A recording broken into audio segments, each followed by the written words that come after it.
आमतौर पर शांत दिखने वाले लद्दाख में बुधवार का दिन हिंसक प्रदर्शनों से भरा रहा।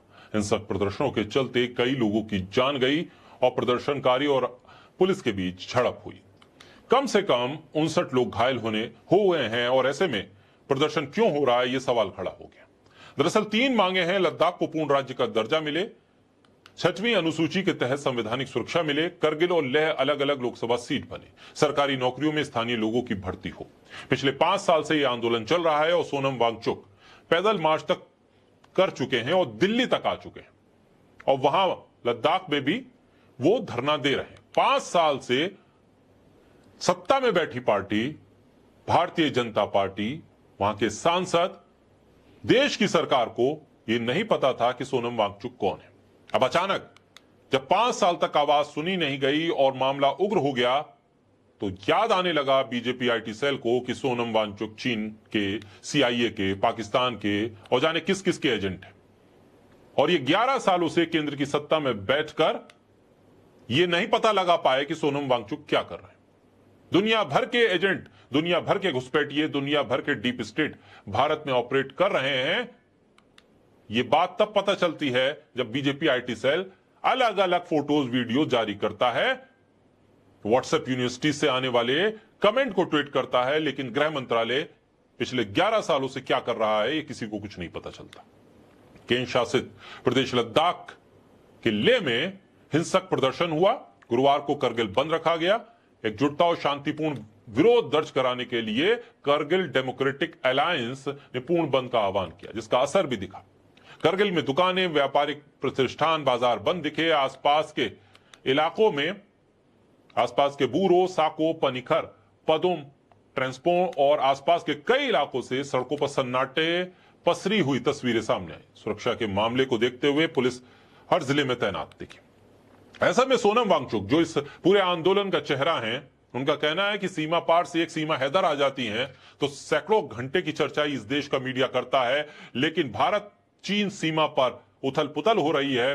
-16 डिग्री तापमान में अनशन पिछले 5 साल से जारी है, लेकिन कोई नेशनल मीडिया इस पर चर्चा करने को तैयार नहीं। सोनम वांगचुक भूख हड़ताल पर बैठे, क्या किसी ने उन्हें सुना? नहीं। कोई अंजना उपकश्यप, चित्रा त्रिपाठी से लेकर कोई भी XYZ गोदी मीडिया का एंकर वहां पहुंचा? किसी ने डिबेट की, रात दिन डिबेट की? नहीं। लेकिन जैसे ही लेह लद्दाख में हिंसा हुई, सबको पता चल गया कि शांतिपूर्ण आंदोलन को कैसे तवज्जो नहीं मिलती है।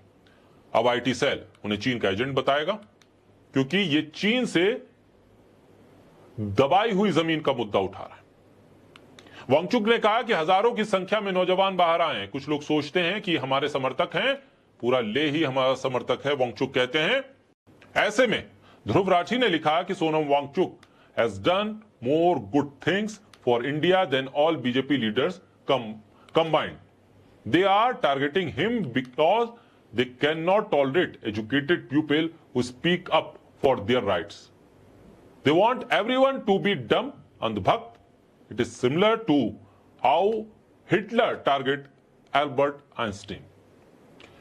अब इस पूरे मामले पे लोग सामने आकर बयान दे रहे हैं। योगेंद्र यादव लिखते हैं, let's not fall for the rumours, the government is planting through sources.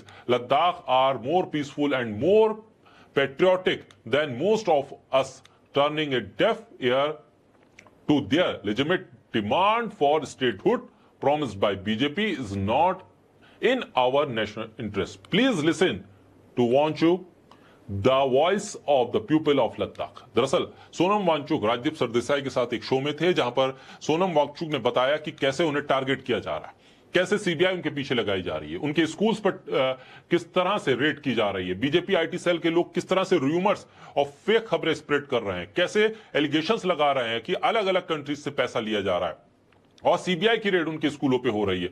ये तमाम चीजें वांगचुक ने कही कि ये तमाम चीजें हो रही हैं और पिछले 5 साल से वो धरना प्रदर्शन कर रहे हैं, लेकिन किसी ने खबर नहीं ली। लेकिन जैसे ही मामला हिंसक हो गया, ये इस बात को कहने लगे कि भाई मैं या इस पूरे आंदोलन से जुड़े हुए लोग किसी ना किसी देश से फंडेड है।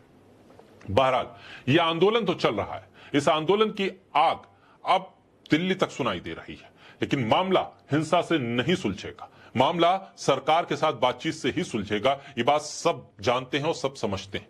तो फिर ये 5 साल का इंतजार क्यों? सरकार को पहल करके पहले ही इन तमाम मसलों को सॉर्ट आउट करना चाहिए था। स्टेट हुड का मुद्दा अगर करगिल में आगे बढ़ रहा है तो फिर समझिए कि कश्मीर में भी सरकार उमर अब्दुल्ला तक स्टेट हुड की बात कर चुके हैं। बहरहाल सरकार के लिए ये बहुत टेढ़ी खीर है।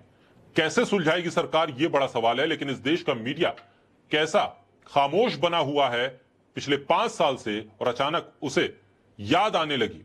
कैसे आईटी सेल सोनम वांगचुक की तस्वीरें बांग्लादेश के मौजूदा दौर में प्रधानमंत्री के साथ जोड़कर यह बताने की कोशिश कर रहे हैं आईटी सेल के लोग कि ये हिंसक रूप लेने जा रहा है मामला।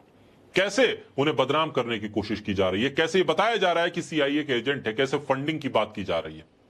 बांग्लादेश की हिंसा से लेह लद्दाख की हिंसा को जोड़कर सोनम वांगचुक को जैसे पोर्ट्रेट किया जा रहा है, ये बता रहा है कि अब मामला सीधे तौर पर बदनामी और फिर टारगेट करके किसी एक व्यक्ति की फंडिंग को जोड़कर तमाम एजेंसियों का इस्तेमाल किया जाएगा। क्योंकि सोनम वांगचुक राजीव सरदेसाई के साथ बातचीत में बता चुके हैं कि उनके स्कूलों पर रेड की जा रही है, आईटी सेल उन्हें टारगेट कर रहा है। ये तमाम चीजें रुकनी चाहिए। इन तमाम चीजों को रोककर सरकार को सीधे प्लेटफॉर्म पर आकर बात करनी चाहिए। मसला शांति से ही हल होगा, शांति के सिवा कोई और दूसरा रास्ता नहीं है।